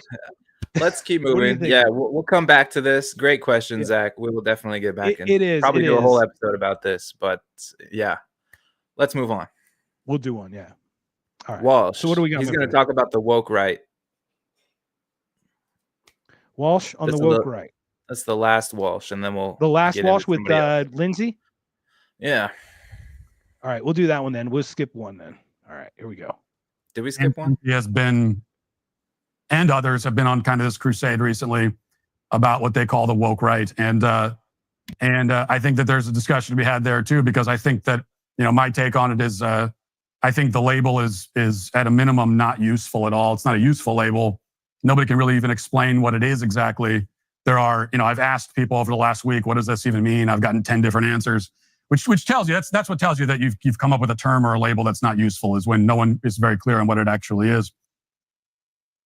There it is. They're hiding it once again. It's Zionism. This immediate, specific woke right movement is this specific thing. It's not a general thing. There isn't a woke right general thing. It is this thing that these people, these soldiers of Israel, have all done. Does it make sense? Do you hear the way he's talking? So I actually did take this at face value. Oh, I think that he's right.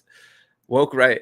And we spent a couple of episodes trying to define this and figure out what the heck James Lindsay is talking about. And we really couldn't nail it down because it has no meaning. It's really just him talking about like what he thinks the right should do. And they're not doing what he thinks they should do. So they're wrong. And so they're woke because of that. So it's not a useful term. I think it's not. Right. It's not useful. No, I hope I didn't make that thing that it is some kind of useful term. What I'm trying to say is James Lindsay created this bullshit term to attack anti-war people, of which those, they just happen to be they're not anti-Israel. It's just anti-war. Because Israel needs you to be pro-war to be pro-Israel. You need both of them. You can't be pro. I'm like pro-Israel, but anti-war. Like, you got to kind of be pro. So they need you to be both. Okay. So what they did, they created this bullshit, and it's these Daily Wire people, like all this group of people that created this thing. How can we disparage this growing, this disgusting, vile, pathetic anti-war movement? We want women and children slaughtered. We want our own men and women to die and their limbs blown off. We want them to have PTSD. How do we get our people back onto this war machine? And that's what I think they did. And that's why Dave Smith is like the head of the woke right, is like the poster child of the woke right. What? No, he's just anti-war. He's literally just anti-war. That's it. So that's what they did. And they failed. And now they're scrambling going, see, I don't think it's genuine. And I do get what your point is. Because I think we're on the same page now. Yeah. I think we're on the same page for sure. Because Dave Smith is not anything like a woke, right? Even if we try to find a sincere definition of that, he's nothing like that. It's really what you said. We're not 100% in favor of what Israel is doing in Gaza. That's what he's trying to say is woke right.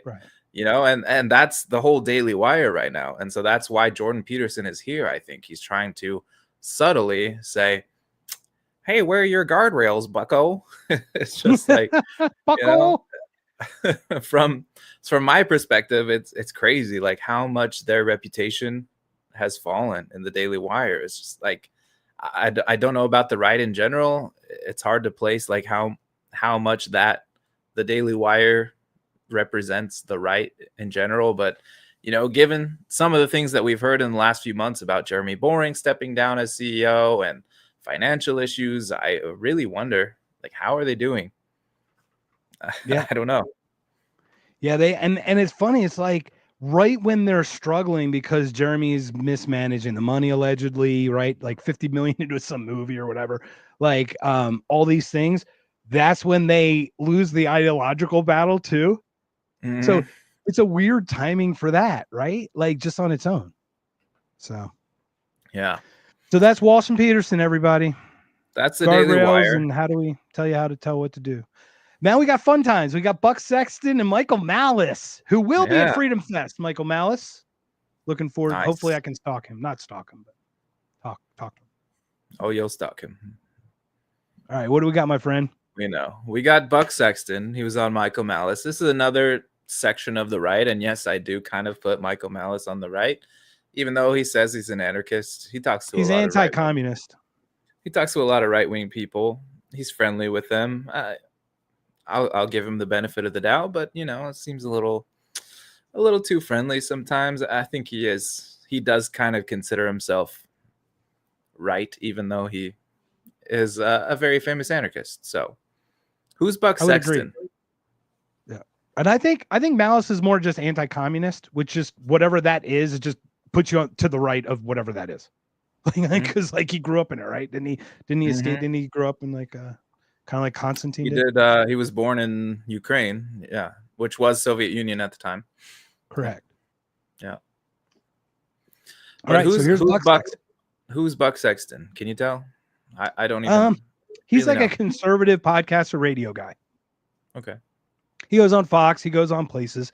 Nice guy. He's with Clay Travis, so that kind of tells very me Matt Walshian. You do know what look. This is the thing. I'm good. You come at me straight with your belief, your ideology, and you believe it. You really believe it.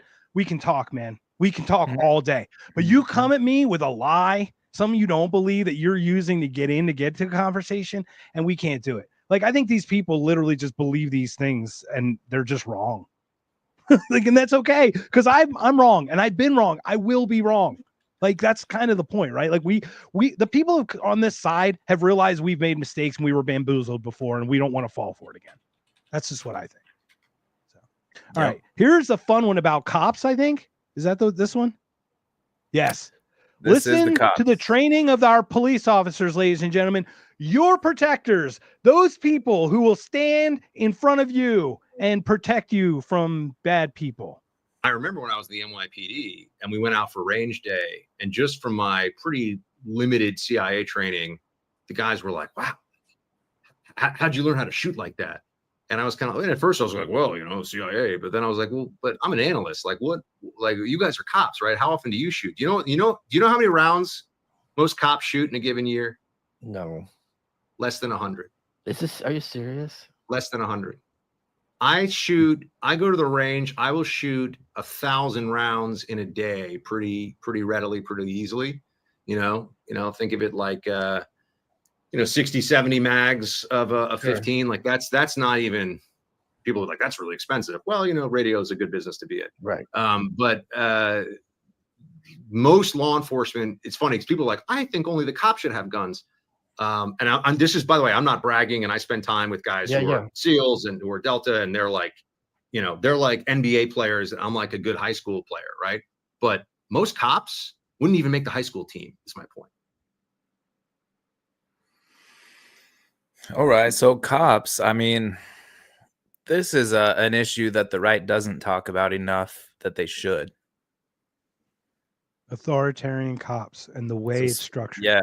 So talking about right-wing media and the state of where everybody's at, I'm glad that at least somebody on that side is bringing this up, because we'll get to more later. But, something I think, I thought maybe COVID would do more to persuade people on this. Cops went in and arrested moms for taking their kids to playgrounds. They stopped people from going to church because of a virus that would potentially harm 0.001% of the younger population. It's insane. So if people did not learn that lesson, that's really something that conservatives need to be better educated on. Yeah. This one is shocking, and I actually do have, I may or may not have a service revolver that someone used, like Sergeant Smith or something. It may or may not be a Glock 40 caliber. It may or may not be. No. Anyway, what's funny is I go to Arizona, fire place to pick one up or whatever, and they've got service revolvers. And the guy's like, yeah, it's had 400, 500 rounds through it. And I'm like, what? It has 400 rounds. Each magazine holds 20. So you've gone through 25 magazines. That's all that guy used to practice. Yeah, he just used it for his proficiency. And then he would just, okay. What are they shooting at him while he's getting proficient? Is he shaking? Has he just run for a mile? Has he gone under any stress? Like I understand they go through training. I'm sure there is. But look at some of these cops, guys. come on, man. Look at these New York people. Like on their door to protect and serve. They arrest you, they ain't serving you, and they sure as heck ain't protecting you if they can't shoot right. I'm sorry, they're just not. They're just not. Like, and we sit here and it's crazy to hear it, but this is the money. And then we talk who's gonna do the cops? It's like, no, how we do it is we have a private force that is locally funded that answers to us as citizens. They wouldn't dare because they aren't there if we don't take care of them. Like, it's just, they don't exist. So it's like, we're just taking the money. No, the cops and the whole defund thing, wrong. No, me. And yeah, I would want to add funds because you want more, but they don't use it right. So get rid of the whole thing and restructure it. How about restructure the police? I'll say defund the police. Okay, yeah, that's cool. I'm cool with that. I mean, come on, you know what I mean. I do. But we don't look. We also don't want to have a call and no one answers, right? But there's people 7-10 minutes they don't even answer the phone. Middle of emergency now. No, yeah, exactly what you're saying. Like, we pay for it. We have no choice. Even if they mess up and they continually mess up and they don't protect us, which they are not meant to, by the way. Multiple Supreme Court decisions have said the police do not have a duty to protect your life, your property, none of it. And they can take it. They're not your friends. They're not there to protect you. They're not meant to be capable of protecting you. They're meant to clumsily be violent against citizens to remind you that you are not in control of your life. They're there to remind you that the government has complete control over your life. And if you step out of line in any way that they deem fit, they can shoot you. They can kill you. They can take your stuff. Doesn't matter. Civil forfeiture. Have 10 grand in cash on your passenger seat when they pull you over for your seatbelt. When they actually followed you to the bank and followed you home. I've heard stories. I've heard some crazy stories. And they just pull over. It's like, oh yeah, that's civil forfeiture. We can just take that. You're traveling with $10,000 in cash? That's weird. Let's take it until we figure out what's going on. Must be for something. Yeah. So, right. Yeah. And once again, police officers who choose that job is not easy, man. I'm not disparaging. Just like military service, you guys are put in some really bad spots and you chose it. But if you did choose it, nut up, man. Like, get the training. Like I do. The one thing Andrew Yang said is like they should have like a purple belt or something. Yeah, you should be able to fight. You should be able to run. You should be able to, you know what I mean? Like, be some shape that's not round. Yeah, but it's a problem with the system, not the people in it. 100%. 100%. Yeah. So in the next clip, the case that they make is they actively prohibit you from also defending yourself, which is another big problem. So let's look at this next one. Keep things moving along here. Yeah. And the problem is not only do they not help you, they keep you from helping. Uvalde, which is one, I mean, it's like, I was going to say like one of the most appalling school shootings. I mean, they're all these kind of mass shootings are demonic, by the way. There's that word again, or there's that evil, that clear evil. But it showed people something as well in terms of the government response.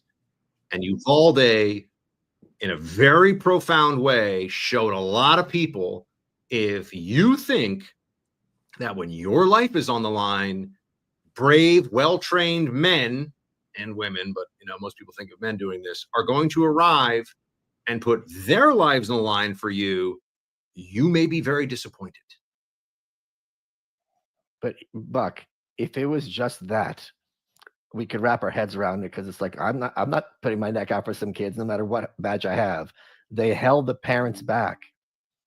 That's the part that makes it a whole other level. Well, it's even worse. I mean, they were more concerned about like departmental liability than the active murder of small children, small defenseless children. And again, to the point that you made, and they were talking about before, and it was interesting, when that case happened, on my show, my radio show, we have a lot of law enforcement listeners, and they call in all the time, they write in all the time, and it was interesting. There were some people who were like, you can't judge, like you weren't there. And I was like, no, I saw the video. I can judge.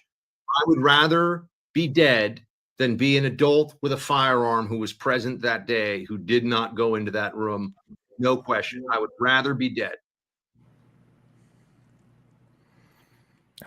Pretty much says it all, right?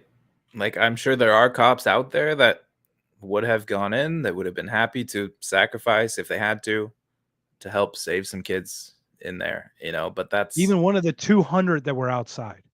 yeah, but that's not the norm, and likely they would have been punished for doing so because it wasn't per protocol. It wasn't, as they talked about, it wasn't following departmental guidelines, and they would have been liable for something or other, and they're just not willing to do that.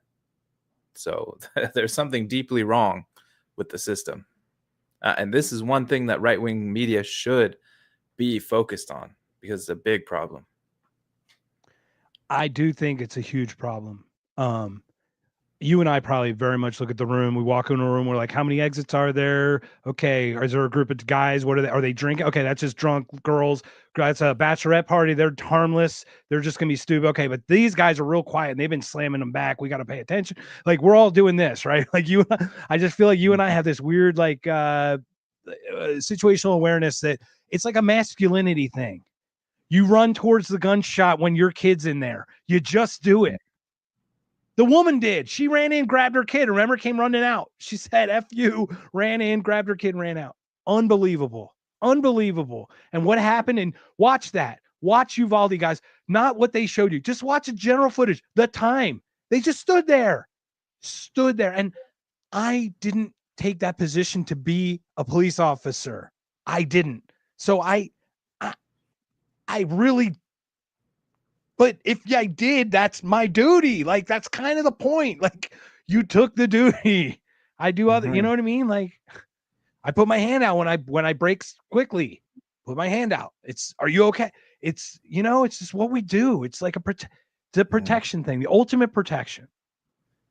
And how many shootings get stopped by civilians with guns, not actual police?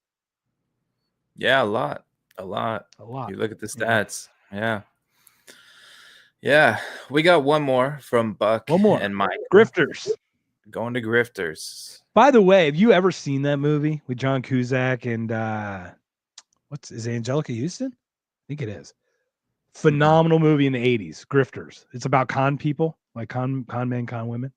Really, really good movie. I'm intrigued. I'll check it out. It is actually really good. All right. You want me to hit it or you need to set it up? Hit it. Go ahead. All right. People use the term grifter. It's all, by the way, it's fair or unfair. People just, if someone doesn't like somebody else, the first on the right, I feel like the first thing they go to is he's a grifter. By the way, hold on though. There are lots of people you and I know in this space, and I can't think of names off my head, who are just repeating the talking points and red meat to the audience, who don't have any principles of their own. And there are some. Well, they may be a simpleton, but like, are they a grifter? Do you know? Yes. If they are saying things that they fundamentally don't believe in to hoodwink the audience, right? Then I think that's applicable. I'm not saying there are no grifters. I'm just saying everybody calls everybody they don't like a grifter. No. So you don't understand. There's a hierarchy. So after grifter, if you get successful enough, you're controlled opposition. Oh, that's so right. I think you and I are still grifters. Like, we haven't. We're still grifter style. Okay. Jordan is controlled opposition. So, what are your thoughts? Was he talking about last Jordan clip of the Peterson? night before we call it a day? But we want to talk about this and talk it out. So, was he talking about Jordan Peterson there? Jordan's controlled opposition. Yeah, he said he was controlled opposition. Honestly, he might. He's friends with him, but he's friends with him. See, now I do. This is okay. Let me get your thoughts on what grifters are and how you do it. What are your thoughts on that statement that he was like almost defending or thinking there weren't any? Yeah, it's definitely way overused, the term grifter. Like, anyone you don't agree with is just, oh, you're doing this for the money. But there are grifters out there, and his definition was pretty good. Like, people who are doing this just for the prestige or whatever, some money, and they don't actually believe what they're saying. That's really it, right? If you don't actually believe what you're saying and you're doing it because you see a market for it, that's the grifter. So those people are out there. But I think we might be able to point to someone like James Lindsay at this point as a grifter. Someone like Douglas Murray as a grifter. Jordan Peterson. I don't know. Yeah. There's a line. Maybe. So those people are out there, but it's not as common as everyone says. Like, people will call Dave Smith a grifter. Like, what is he grifting for? It's just like he's anti-war. He doesn't, he's rejecting this, this monolith of big money going into military contracts and killing people around the world. That's not a grift. That's something you actually believe in. There's no money on the opposite side, Right. The money's all on one side. Trust me, it's on the war side, because those are the ones that are paying for all the bombs. Trust me, that's the one that has all the money. Yeah. So good point. What do you think? Yeah, that's exactly your point. So, oh man, grifter. Let's see. Peterson's borderline, because this is what it is. Okay, this is the word I'm trying to use. Genuine. Genuine. Peterson doesn't feel genuine anymore. He just doesn't feel. I don't feel the do you know what I mean? It felt different when he spoke before. Mm-hmm. Like, Rogan's still Rogan, and Malice is Malice, and Smith has been Smith for this whole time. So it is about, are they genuine? I think you and I are genuine. Are you and I wrong at times? 100%.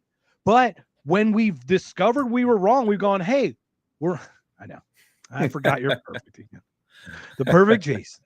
But right. So like we do, once again, reflection, recalculate, pivot. Like Tim Dillon, as fake as his act is, he's like genuine a goof.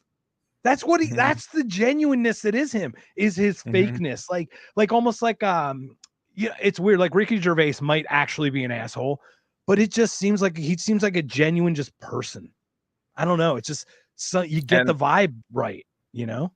And if you watch that whole Tim Dillon interview on CNN, you might, at least I got the sense that he was kind of nervous at some points where he was like, oh shit, I actually have to defend what the hell I'm talking about. But he was like genuine enough to be nervous about it, where he's like, I actually have to make a real point here, not just goofing around, but like, okay, someone's calling me on my shit. I actually have to defend it. So I got that sense from it. And so that is why I think he is genuine and not a grifter, because again, the money is not on his side. Right. And this is not about the actual ideas. Because I've been compelled to change my mind. So if you can do it, I admire those people. I've been changed about Michael Jackson, for goodness sakes. That's a big one. Like, that's hard. That's a hard one for me to like change. That's a hard one to go 180 on. Okay. So you compel me to change my mind, I'll change my mind. They've given me nothing that I can hold on to.